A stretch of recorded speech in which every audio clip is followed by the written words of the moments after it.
Twongera tubashimire mwese abakurikiye business isobanutse, wa musaza wanyu, wa muhungu wanyu, wa mukuru wanyu, wa murumuna wanyu, bitewe n'imyaka murimo. Iyo ndimo nanjye ndi mukuru buriya hafi kimwe cya kabiri cy'ikinyejana cy'imyaka, murumva ntagiye mwaka utaha nzaba nyipfutse kimwe cya kabiri cy'ikinyejana.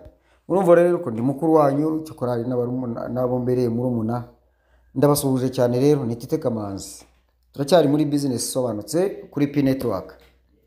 Uyu munsi rero nako uyu mwanya tugiye kuganira iki ku bintu bitatu by'ingenzi wakora byihutirwa igihe ugize ikibazo kuri konti yawe cyangwa se usagariwe nyine. Dore rero icyambere ugomba gukora. Mbere na mbere, hindura password yawe. Nubwo baba barakwibye payi zawe, cyangwa se uhindure na passphrase niba utarakora migration. Aka kantu reka tugatindeho. Igihe usanze payi zawe zarakozweho, ukabona wallet zagiyeho si yawe, menya yuko bagukokoye, bagucucuye. Ikintu cya mbere wihutira, banza uhindure password yawe. Niba utarakora ubwo niko ndi ku muntu wakoze migration, ariko niba ukeka yuko bashobora kukwiba isaha n'isaha, utizeye umutekano wa password yawe wakoresheje, hindura passphrase yawe. Nyuma yo guhindura password yo ni ikitarusangiye kuri twese. Niba hari umuntu uzi password yawe, reba ukuntu wayihindura. And then niba utarakora migration, hindura na passphrase yawe, ugire passphrase nshyashya. Hari n'abantu bakoze KYC ariko migration itari yabo, ubishoboye wahindura passphrase zawe. Ubwo uza confirming muri step ya gatatu, amasaha 28 nashira usigning mu ya gatandatu, hanyuma bikomeze nkuko byari biri. Ariko ku muntu bamaze kwiba payize, bibumvikane ko zabaye migrated to mainnet, uyu muntu ikintu kihutirwa cyambere agomba guhindura password ye. Icya kabiri yakora, kandi buri wese yakora, niba waribwe payi zawe bigaragaze tugufashe, ariko bataraziba ntagire ikibazo, ahindure nibura password ye mu gihe akeka yuko hari abandi baba bayizi. Muntu wanjye, icya mbere hindura password yawe niba barakwibye payi zawe zarageze kuri mainnet. Ariko niba zitarageraho kandi warakoze KYC cyangwa utari wayikora, bibaye byiza ukaba ukeka ko hari aho zishobora kuba zarahuriye n'umuntu uwo ari we wese, hindura passphrase zawe. Ariko ushobora kudahindura passphrase zawe, ukihindurira password gusa, maze ntihagire uwongera kukuvogera uko yiboneye mu gihe atazi password yawe. Icya kabiri, muntu wibwe payi ukimara guhindura password yawe, kuripotinga rero niba utabishoboye, tubwire tugufashe uripotinge izi konte zakwibiye payi cyangwa se payi zawe zagiye. Ni ukuvuga ngo izi konte, izi wallet address ziba zirimo hariya, ntabwo zishobora gusibikamo. Rero bibaye byiza tumenyeshe, ngo ni icya kabiri, tugufashe ugira ute uripotinga iyo konte isaha n'isaha bazayibana. Ikintu cya gatatu twakora, ndagira ni itangazo, ni umuburo, nta nshuti mu mafaranga, ntugire uwo wongera kwizera. Cunga ibyawe nk'uko ucunga akenda k'imbere kawe. Cunga ibyawe nk'uko ucunga amafaranga yo mu mufuka wawe, nk'uko ucunga amafaranga kuri konte yawe, kuri telefone yawe. Cunga ibyawe. Nibitabibi muzacyura umunyu benshi, mbarahiriye hano. Nsoza rero, ndagira ngo mbabwire ko abantu benshi ibibazo bafite, mugiye mumpamagara nkitaba buri wese, ntabwo byankundira. hari uburyo bubiri bwiza, ari ukunyandikira ukandika ikibazo cyawe ariko ukacyandika neza, kuko hari umuntu wandika kujya kubisoma ukumvamo ikintu bikakugora, ariko ugacishiriza. Niba kwandika utabishoboye ngo wandike ikibazo kirambuye, basi koresha voice note, unyandikire kuri WhatsApp, ntega amatwi numve, hanyuma nanjye ngusubize, turebe icyo umuntu yagufasha. Ariko mwuka byaramo rwose, he kuzagira ucyura amaramasa, byaba bibabaje kandi ntabwo tubyifuza, ntabwo ari byiza pe. Turana rero ngo dufashanye, ariko mbabwiye mbabaye kuri ibi bintu nkuko nabibabwiye. Icya mbere, niba barakwibye payi zawe, tabara ubanze uhindure password yawe. Niba utabisobanukiwe, ntunabisobanukirwe no muri mu nkuru twagiye dukora, unyandikire ubimbwire, ukoreshe n'amajwi wenda unsobanurire ngufashe. Hanyuma niba zitaraba migrated cyangwa se niba warakoze KYC zikaba zitarimuka, ushobora guhindura passphrase yawe, ariko si ngombwa cyane. Buriya wahinduye password uba wabanye, nta wundi wakongera kukwinjira nubwo yaba afite passphrase zawe, sibyo? Kuko nta handi hantu azabona yinjirira. Icya kabiri, nababwiye ngo niba waribwe payi zawe, bigaragaze tugufashe wabanje ariko guhindura payi.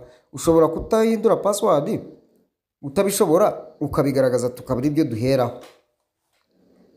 Hanyuma rero, nta nshuti mu mafaranga, nshuti zanjye, nta nshuti mu mafaranga, ntimugire uwo mwongera kwizera.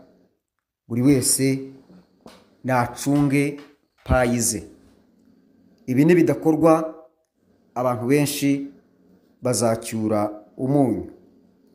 Nibyo nababwiraga, ndabasabye, ibintu byakomeye, abantu benshi payi bazimaze, abantu benshi ntibazi uko babikora, abantu benshi ibintu byakomeye.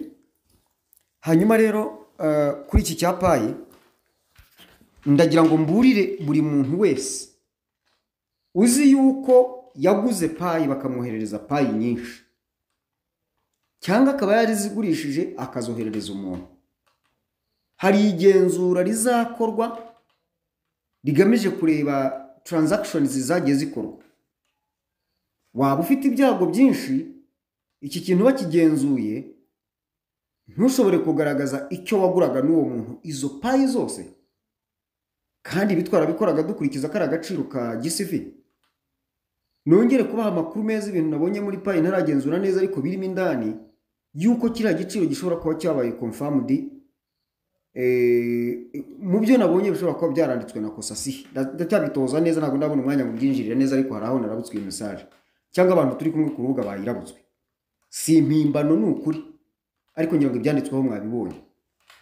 Hanyuma uyu muntu wagurishije payi ze cyangwa se waziguze, iyo transaction yakorewe kuri payi zawe, kuri konti yawe, kimwe n'aba bantu babibye payi z'abantu bakaziyohereza, ababa bazibye rwose bari mu mazi abira, bitonde.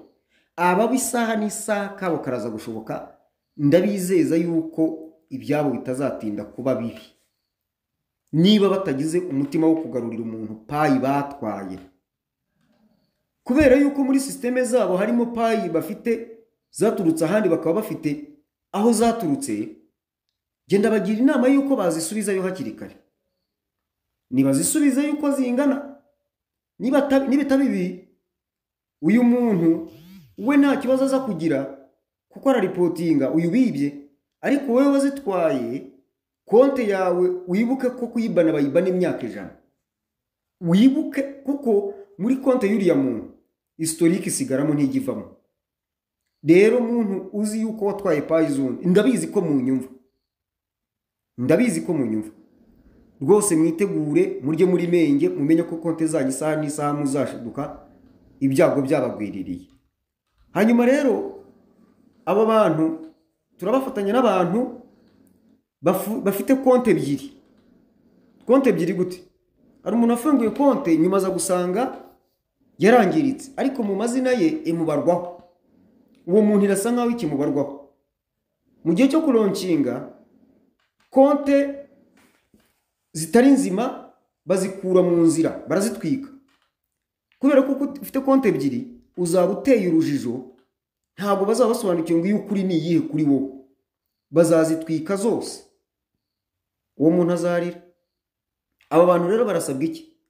Barasabwa gufata telefone bamayiningiyeho ya konte yapfuye, bayishyire muri telefone, babanze basibemo ibyo birimo, bayishyire muri telefone, nibarangiza kuyishyiramo base nk'abayishyira bayisubizaho, hanyuma binjire muri konte bayisibe, ibe deleted, babibone ko ivuyeho. Hanyuma ukomeze wongere ubisibe, numara kubisiba usubizemo ya yindi nzima, aba ari ukomeza kumayininga. Noneho ube ukuye urujijo kuri payi, be kuzakwitiranya nk'abantu bari mu bikorwa by'iyeza ndonke, byo bita money laundering. Anti-money laundering ni ibikorwa byo kurwanya iyeza ndonke, hanyuma na anti-terrorism no kurwanya abashyigikira imitwe y'iterabwoba. Bazagufata muri abo ngabo niba udakuyeho kare uwo mwanda ugaragara hari ukabatera urujijo. Bityo rero umuntu wese ufite ikibazo cya konte zari zarapfuye yikwicara ngo atuze azi yuko byarangiye, biracyamubarwaho kandi atarabisiba, bizamutera urujijo bitume basibana na konte zose. Urumva, aba bantu rwose niba wenda ntanabisobanuye neza, muzongere mubibaze twongere tubisubiremo. Iyi channel ibereyeho kuvuga no gusubiramo ikitumvikana cyangwa se igiteye inkeke kugeza cyumvikanye. Ndabizi neza ko hari abantu biyama yuko ngo nabivuze ngo nabisubiyemo. Muzabanze mwiyame pasitoro, mwiyame mudugudu, mwiyame gitifu, mwiyame so na nyoko, babagarurira ubutumwa iteka bumwe. Mwana wanjye genda neza, nimutange mitiweli mu mudugudu, pasitoro mwitegure kujya mu ijuru, bene nk'ibyo. Ko ahora bisubiramo ko ntabwo uramwiyama ahubwo ko mumwishyura. None ngewe ubibabwira hano ngo oya rwose tuzabisubiramo kuko biteye inkeke, kuko cyangwa se bishimishije abantu bibajye mu mutwe bamenye ko ari cyo gikwiriye. Ariko ntituzabemera no gusubiramo yuko umuntu wese ufite konti idatunganye, ahubwo nibyo nababwiye kare nti umugomba guhora mufite impungenge z'ibidatunganye musuzuma mureba. Buri gitondo uko ubyutse kumanywa urebeho, ku mugoroba urebeho. Ubundi se umwana udategerejemo inyungu ntumuhozaho ijisho, hasi ujye utegerejemo inyungu. Nukuri pe, buri wese rero niyirwaneho, nukuri atazaruhira ubusa kandi yaramayiniza igihe kirekire akarwana nabyo, ntazaruhira ubusa. Murakoze, abari nijoro mugira ijoro ryiza, bari ku manywa mugira amanywa meza, bari mu gitondo mugira igitondo cyiza, abari ku gicamunsi mugira igicamunsi cyiza. Kandi ndagira ngo niba iki kiganiro kikunyuze utarakora subscribe ihangano yikore, hanyuma kandi no kukazogera kugira ngo ujye ubona notification ko ikiganiro cyahageze. Si ibyo gusa ujye ukanda no kuri like, nicyo kigaragaza ko ikiganiro mwagikunze, ariko kuko nababandi bakoze subscribe bakanda kuri like bagaragaza ko bagikunze. Mu bitugaragarize rwose bituma YouTube natwe twongerera imbaraga, iduha message twongerera imbaraga, itwereka yuko ibyo tubagezaho mwabikunze, bityo ikagenda itureba neza.